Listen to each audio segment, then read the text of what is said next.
All right, shall we get into it? Yes, let's get into it. And we got our synopsis. It's evening and Frasier's playing the piano, trying to ignore Eddie, while Martin's at the table going over his Weeping Lotus case files. Packs it up and starts to set the table for dinner. Niles arrives, sans Meredith once again. Apparently she had a run-in with a rude directory assistance operator. Oh, Maris. She's so sensitive. She is. It doesn't take much to set her off. Mm-mm. What do we think the directory assistance operator said to her? Can I help you? Girl, bye. I mean, come on. Like, Maris is the kind of person who would take that as a personal insult if someone offered to help her. Especially if she was ringing wanting help for something. Yeah. So I can absolutely see that. Frasier looked delicious in his mulberry shirt. He had a nice little mulberry shirt with a sweater that kind of carried some of that mulberry wine color, and I was like, oh, he looks delicious. I love that. It looks like his hair got trimmed a little bit. I was noticing that this episode. Yes. Now I'm on Skullet watch now. You cannot, you cannot ignore it. It beckons you. It's a presence in itself. Totally. Amazing. Yeah, so when you kicked off our synopsis, you mentioned the Weeping Lotus case, and I think this is really interesting. Yes. It's the first time we hear about this case that has occupied Martin's mind for, such a long time. I know, as iconic as it is, as what Martin does, it only shows up, I think, in 2 episodes. Well, 3 episodes.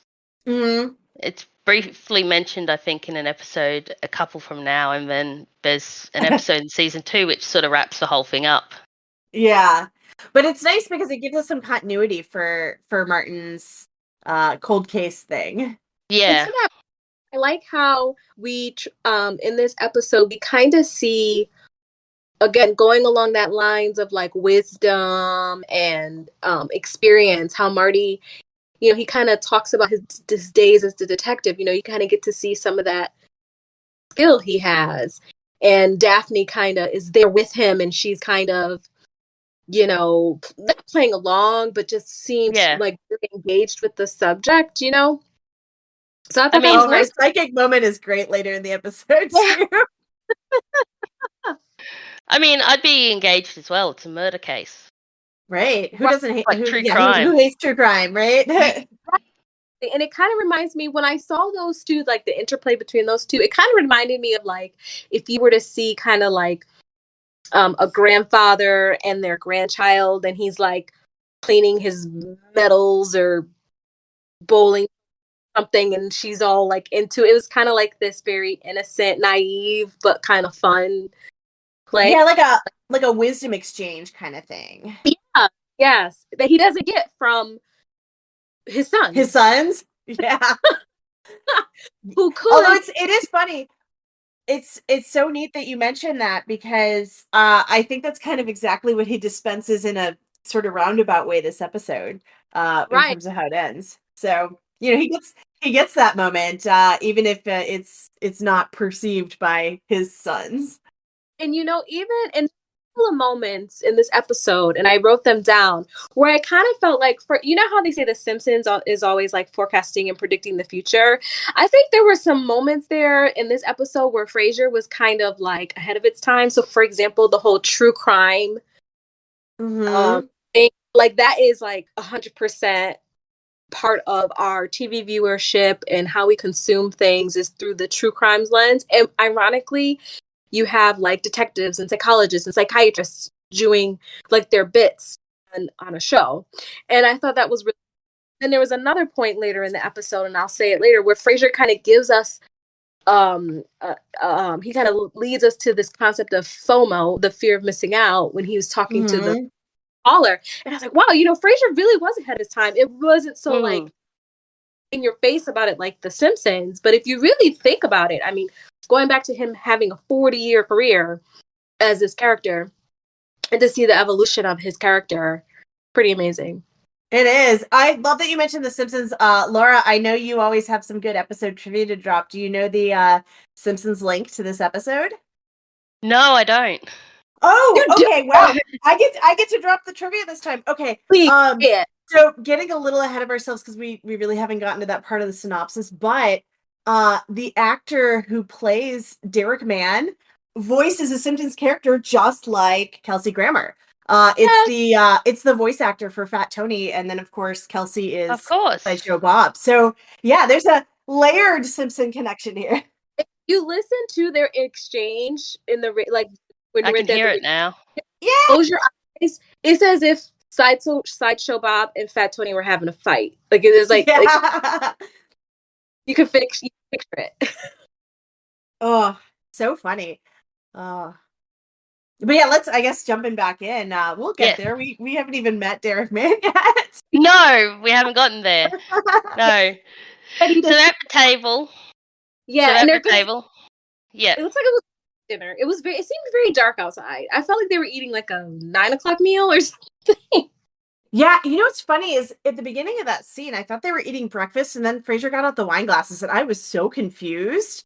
Just because, the lighting is a little difficult to parse, and I was just like, this got to be morning, and I was like, never mind, this is a little, it's not breakfast. Dinner time. Night meal, because I think, maybe during the weekends you may eat a little bit later, but my first thing right off the top, not one person washed their hands. Didn't like that. Ugh. Nope, they had time for a prayer, but they did not wash their hands. You're right. I didn't like that at all. Yes, so they sit down, and Daphne goes to eat in the kitchen with Frasier and Martin insist that she joins them at the table. Bringing her right into the family. Yep. They go to start eating, and Martin asks if they still say a prayer before eating. So I think Martin's doing Frasier a bit dirty. He's been living in the house for a while, so he knows Frasier doesn't say a prayer before eating. Nope. He's just doing it to razz his boys. It is really funny, the way that's kind of a theme throughout this episode is Martin kind of just getting these little digs in. Yeah. Can I go off a tangent for one quick second on a personal story? So that whole like grace type thing, it reminded me. So I'm sure you and the listeners will learn this over time, but my father was a huge player. My parents weren't never together for very long, but and they never got married. So I pretty much know my father through the lens of him being a single guy.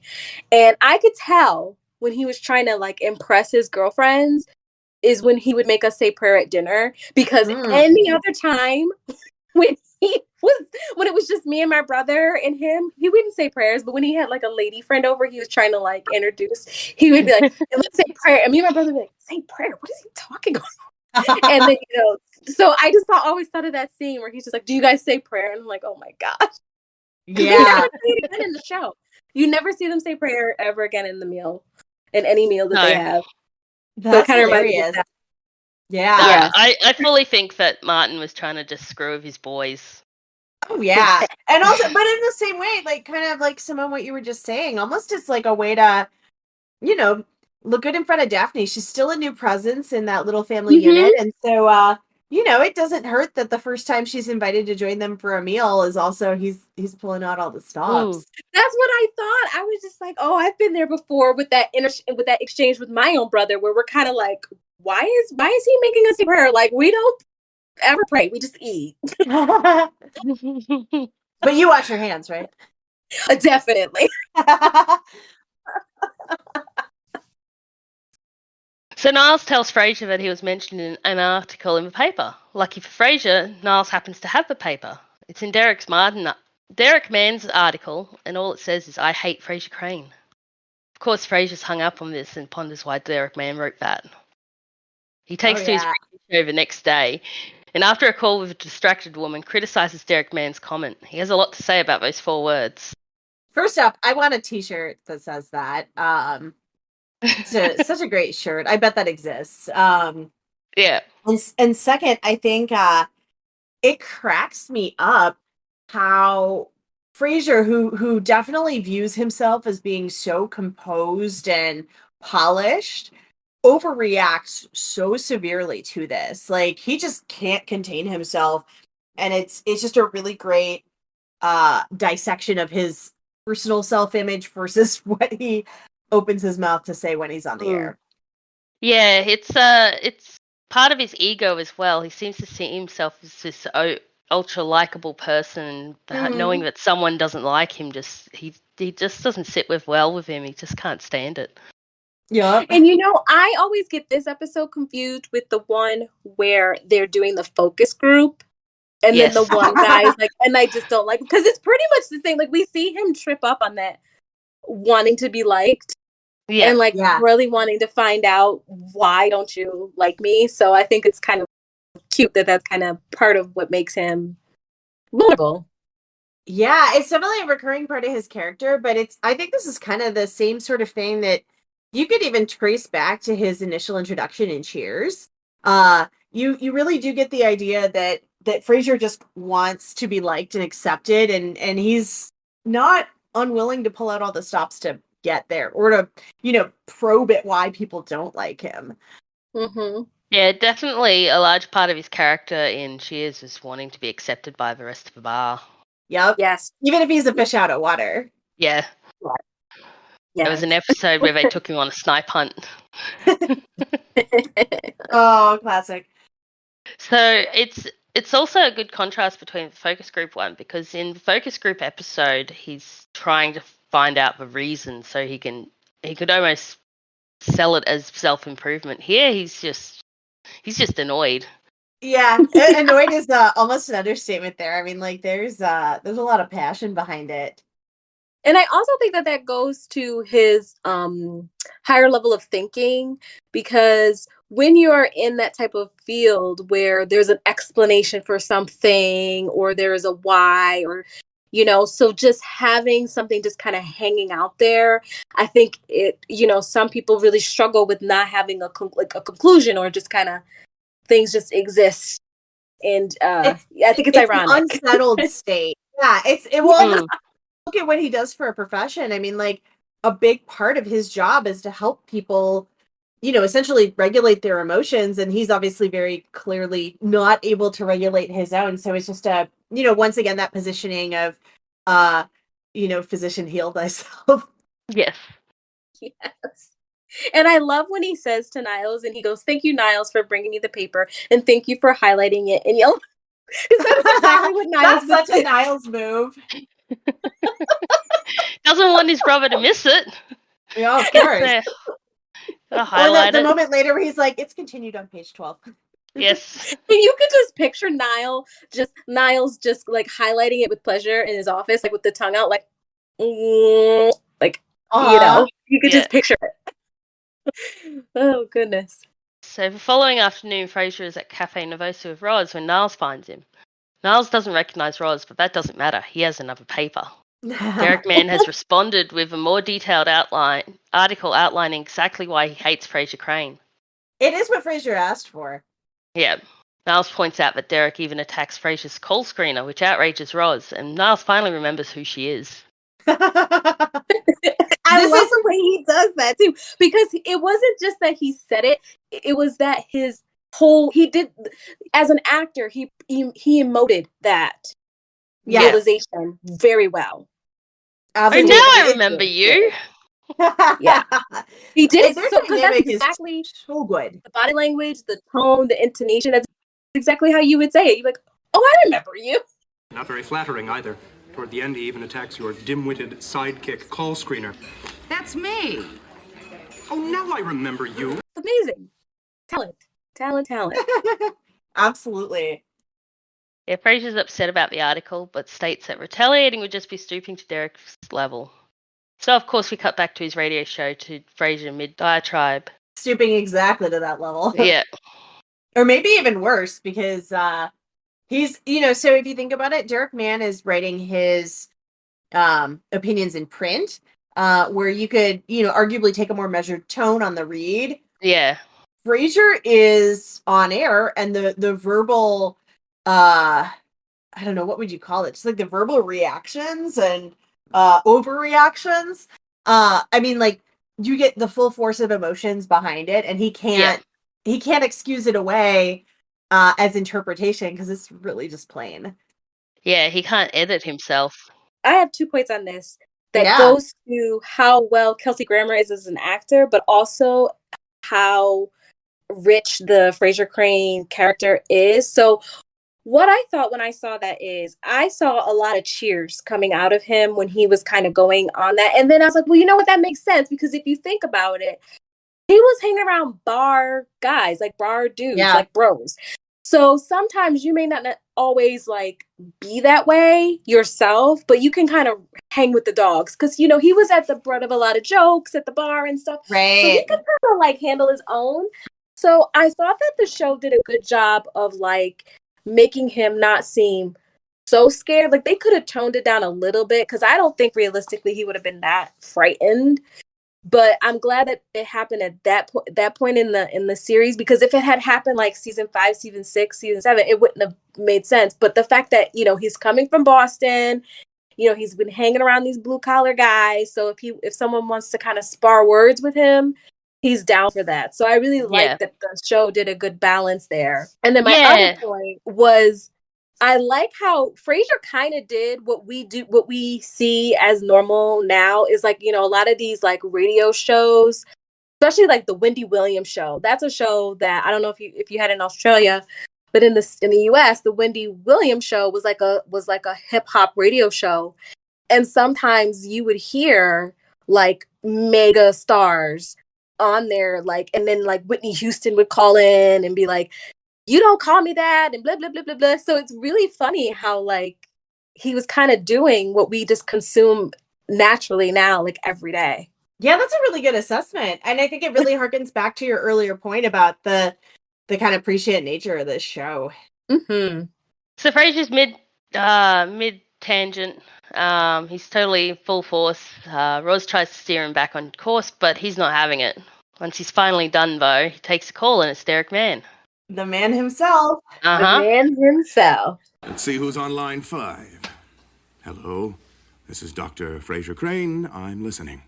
Good, because I was listening too. And you are? Derek Mann. I see. Immediately challenges Frasier to a fist fight. This is even funnier with the context of who his Simpsons character is as well. Yes. Mm-hmm. Yeah, I can hear it now. Now I know who it is. I can hear the voice. Yup. And my favorite thing too is that Derek Mann is a voice, right? And with that little bit of trivia, I mean, they're voice actors on the animated series, and so it's just kind of like you just get this whatever mental picture you want to have. Sideshow Bob and Fat Tony fighting in an alley outside of Cafe Nervosa. Yes. Frasier tries to worm his way out of a fight, but is finally bullied into accepting. Is he bullied into accepting, or is he guided by the wisdom of his father? He's goaded into it. I think that sometimes is what you see too, is like when the testosterone takes over and like no clear decision making is happening, and it's like he's looking to his dad, but his dad's like, you know, man up, you know, so there's no resolution in sight. But maybe, do you think Marty knew he was going to do what he did? No, I don't. I wasn't surprised by that action, but I don't think he planned for it. And we could talk about that in a moment. But one of the things I like about this is it kind of gives a dimension to Marty as maybe not giving the immediately best advice to his son. So he's got that wisdom being imparted, but it's also kind of toxic. So you know, he's pushing his adult son into having a fist fight for what, fragile masculinity reasons. I mean, like, but culturally though, if it was maybe, you know, in a different context, it would be completely okay though. Like there are some people who culturally be like, you challenge me, I challenge you, let's like take our shirt off. And you know, like so Frasier Crane is that Frasier? Never. No. I don't think he has any cultural background to suggest that that's an appropriate reaction. But again, not really, because he knew what to do at the Cafe Nervosa when he starts like rolling up his sleeve and taking off his watch. That's true. So he knew enough to know. But like, was he kind of posturing there? I don't know. It's interesting. Like this episode is so layered. I feel like he might have pulled off a couple guys off of each other in Cheers in Boston. I think he might have, you know, had a A melee. Got into some Maybe. scraps. He's definitely watched a lot of fights, I bet. I would I'm agree with that. sure. I think he's From the witnessed corner. fights, but I mean, like, it strikes me that this may be the closest he gets to actually being a participant. Yes. A willing, or not so willing. Yeah, the unwitting. Yes. Yeah, Martin heard Frasier's show and was proud that his son was going to fight Derek. Frasier says he's not actually going to fight Derek, and Martin gets upset that Frasier's going back on his word. He likens it to an incident in 5th grade with Billy Kriesel. Frasier was supposed to fight Billy, but backed out. Martin says he's never heard the end of it from Billy's father, as he was mocked for Frasier's excuse of having a clarinet lesson. Oh yeah, so this is interesting too. I mean, like, if we want to look at like the meta story that is Frasier, you know, being a psychiatrist, right, and having a direct reference to his childhood. I mean, that's so classic in so many psychological theoretical frameworks that, like, it's just perfect. I mean, like, we know that you know, Frasier himself is more of like a psychoanalytic, but like even schools of thought like Adler, like they really embrace childhood experiences as being so formative and so influential on how someone develops their personality. And it's, you really see that here. Definitely. And it's funny that his dad, who is not in that profession, is the one to call it out. Like, I just love that. Yeah. Like, it's not Niles or Frasier himself, it's Martin. And just on another note, we do see the whale tchotchke in this episode too. So I don't know if when we see the whale, is that when we're gonna get like a Marty wisdom? I don't know. It seems I'm to gonna make look an for that appearance. now. It's a little Easter egg. Easter egg. Yes. All right, now I'm looking for that as like a telegraphing signal in future episodes. It's my thing I'm gonna look for this watch through. There you go. If not that, you know, you can always count how many sweater vests are being worn at one time, or the length of Kelsey's hair. So those are your. Read a single focus like Tumblr blog of Frasier's wardrobe. Like, I would subscribe to that. Definitely. Yeah, I think there's an Instagram account that does fashion in Frasier. I need to find this. I don't even have Instagram, but I want to locate this. It's a good Instagram account that does all the furniture and like the interior design stuff, and does a little breakdown on it. It's really good. Oh, and another thing before we go on to you know, the confrontation, so to speak, I like the title card where it says A2 Eddie, because that A2 is like, it's like a comedic foundation, and you see that in classic shows. There's often a phrase that Dorothy, the character Dorothy, says in Golden Girls, where he'll say A2 Rose. So it's like funny how like the, you know, like the brick and mortar of comedy is still in this show. I mean, it's still work. Shakespeare. I mean, I think that's exactly. It just you can makes tell that all work. these writers are well versed. They've read their Julius Caesar. It's like, but it's happening concurrently. Whereas I think like sometimes some shows they have to make an effort to reach to get to highbrow. Right. Yeah, you know, but Frasier doesn't. Frasier is always dropping those references, and so it makes so much sense. And it's funny because then in other shows they kind of drop Frasier references to kind of elevate. Yeah, the perception. Oh, that's such a good point. Yeah, I don't know why didn't I go to school for media? I should have did a dissertation on Frasier. It's not too late. It's not too late. I have enough degrees. A law degree is enough. Oh man, I wonder if I could somehow sneak Frasier into my dissertation. You ought to. Oh god, I'm gonna end up like, I'll be writing about like the fast food, you know, flavor of psychiatry. There you go. Oh man. So next day, Frasier's at Cafe Nervosa with Roz, who's telling him a story to get his mind off the upcoming fight. As she often does.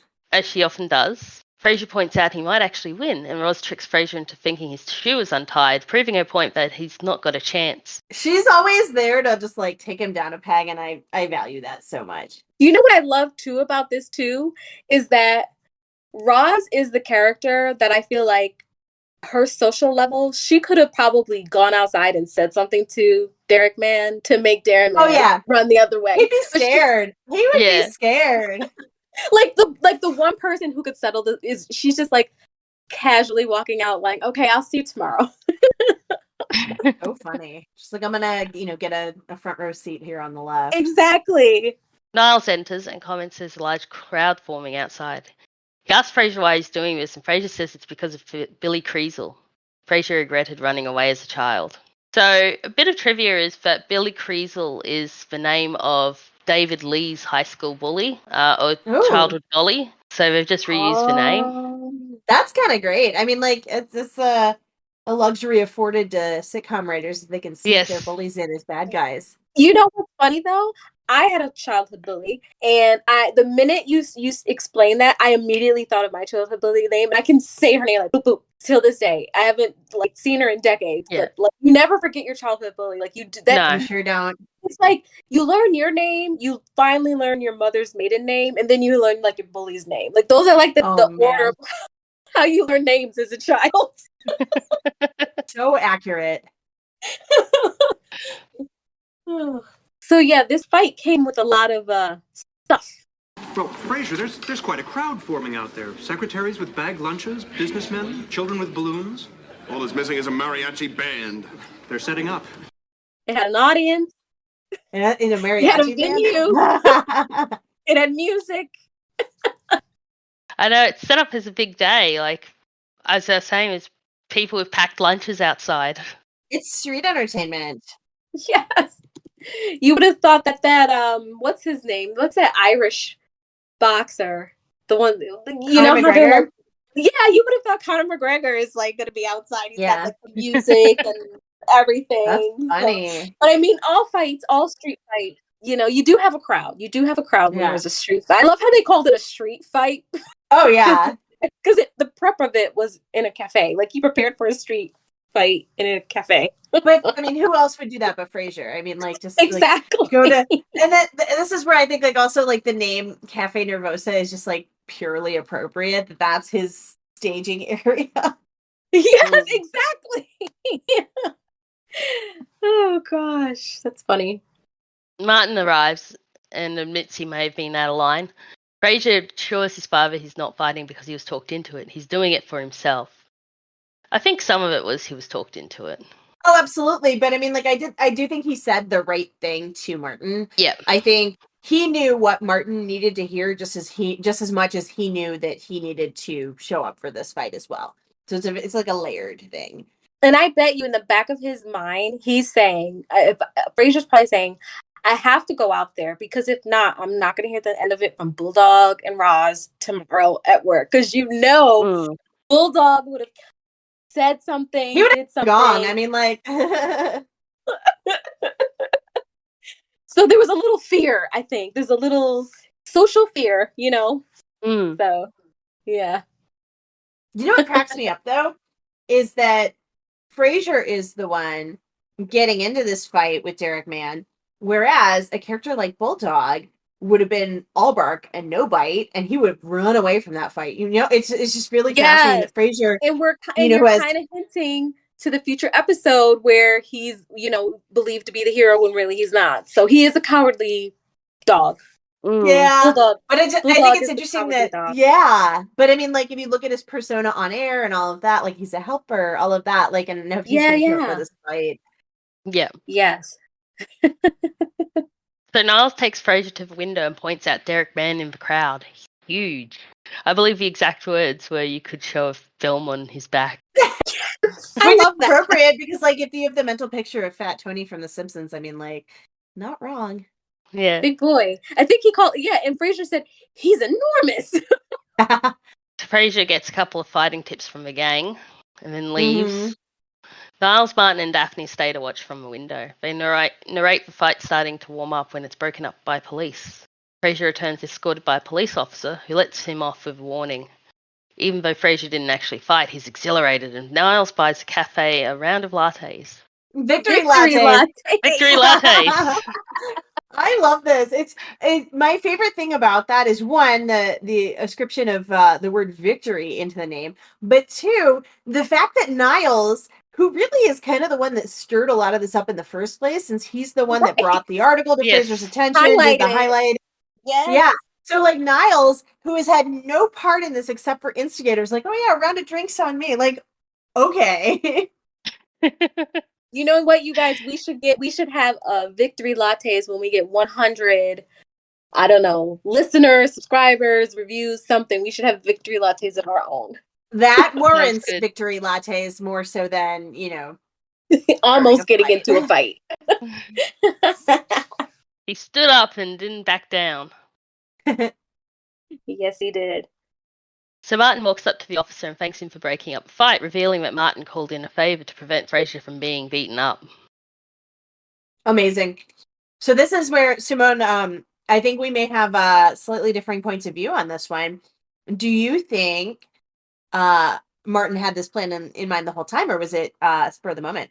I think it was a spur of the moment and reflected on that conversation and probably said, you know what, this isn't what I think he tried to make a decision like what Frasier's mom would do because she was very nurturing and he kind of, so that's what I thought. Maybe he had a change of heart and came up with that. My take is similar, but like slightly different reasoning. I think tell me. I like your idea that he's acting more like Frasier's mom, but for me, I think it's in the same way that he approached the initial situation with that encouragement for Frasier to do the fight, and it was stemming from that kind of masculine role sort of place.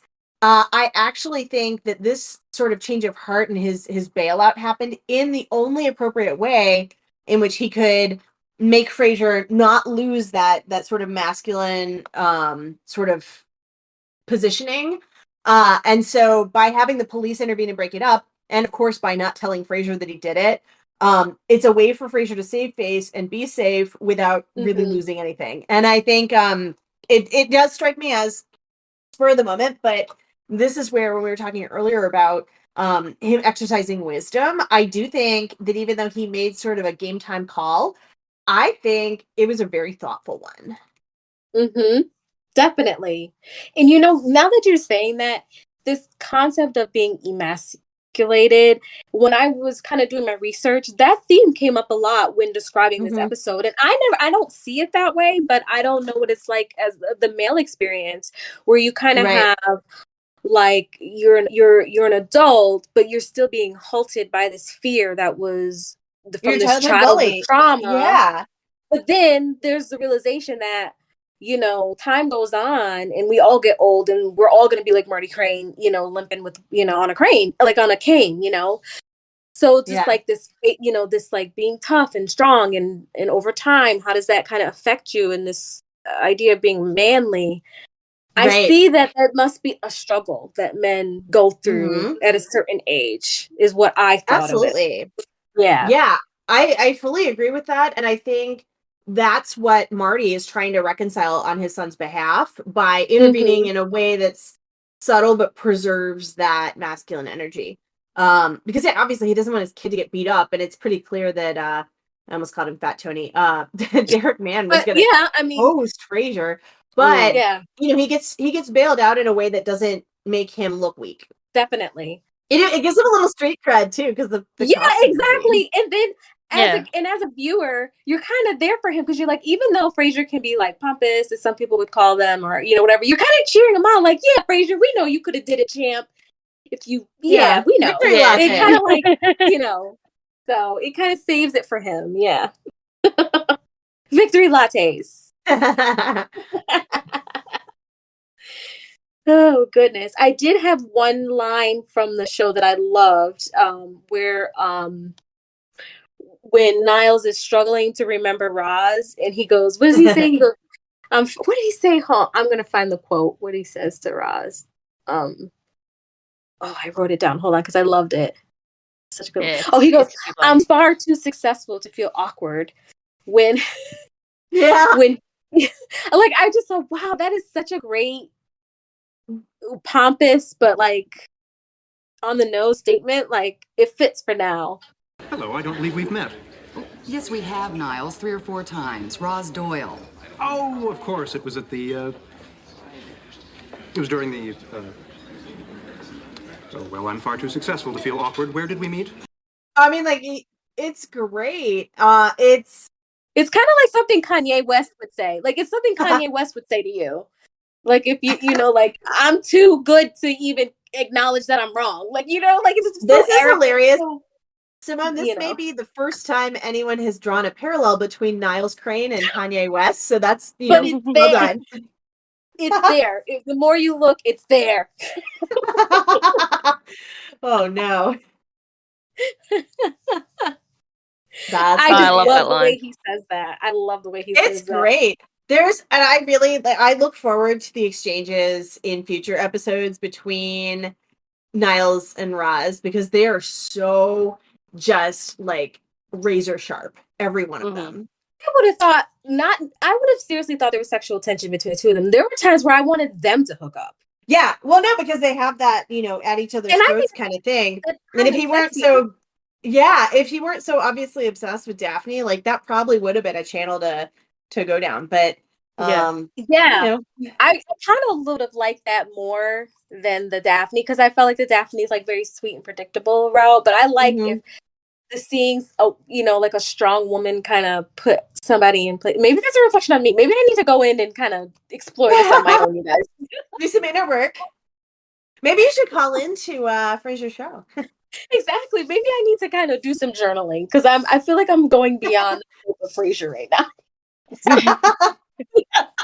No, I love this exploration of that dynamic though. I mean, like it is a really interesting, direction that it could have gone. Yeah, and it's fun to have a dynamic like that as well because everyone else gets along. Yeah, you need The the other characters sort of get little along. Well, friction. yeah. So you have Niles and Roz as just this really nice sort of contrast to Hmm. the other characters getting along. But I guess sometimes Frasier and Niles don't get along. They argue quite a bit, but They do, but they do it in such it's a different. polite way that Yeah, it's not the fireworks that you get with yeah. Roz because it's kind of the inverse of what you were saying before where like Frasier both the show and the character elevate situations.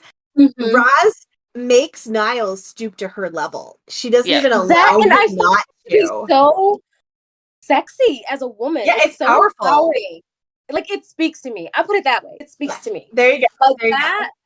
that interaction speaks to me in a way, and it translates well 20 years later, 30 years later. Mhm. Like it's just like wow, because she's basically like saying like you're gonna see me regardless of whether you think you're up here.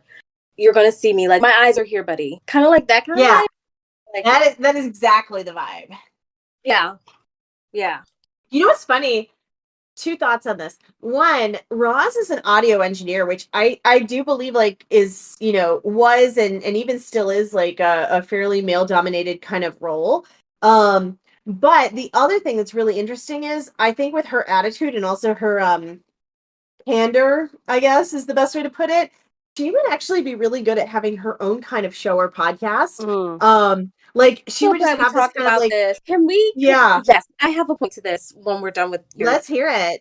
Okay, I know that we haven't really explored the reboot, but I just want to say that I really think what the reboot is missing because there's mixed reviews, and I think it's Mhm. kind of like what we said, where Frasier is the type of show you need to warm up to. It's like an oven; it takes a minute to get to 350, But also, I feel like the reboot is missing an opportunity to really be a legacy show.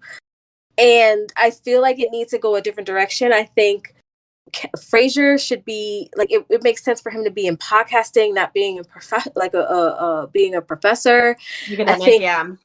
yeah, you know what I mean. I also think that what made the classic Frasier so great was once he starts dating, and you get to see him and like chasing his love interest and him trying to find love, and alongside all of these shenanigans and trying to be all of these things, but all of the girlfriends, I mean, they even have on Reddit like a bracket of all of Frasier's girlfriends. So I feel like the reboot needs to like have Frasier be like a golden bachelor and like put him on golden, you know what I mean? Like it's really missing just like that something, I don't know. So that's all I want to say about the reboot. No, that I like your tangent. it also just occurred to me that when you said Frasier should be the Golden Bachelor, I'm like, oh God, we're old, aren't we?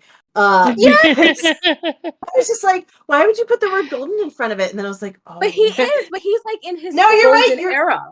You're not wrong. I think the other Yeah, thing and that's, it's just, you and I know, feel like it's such a really missed opportunity.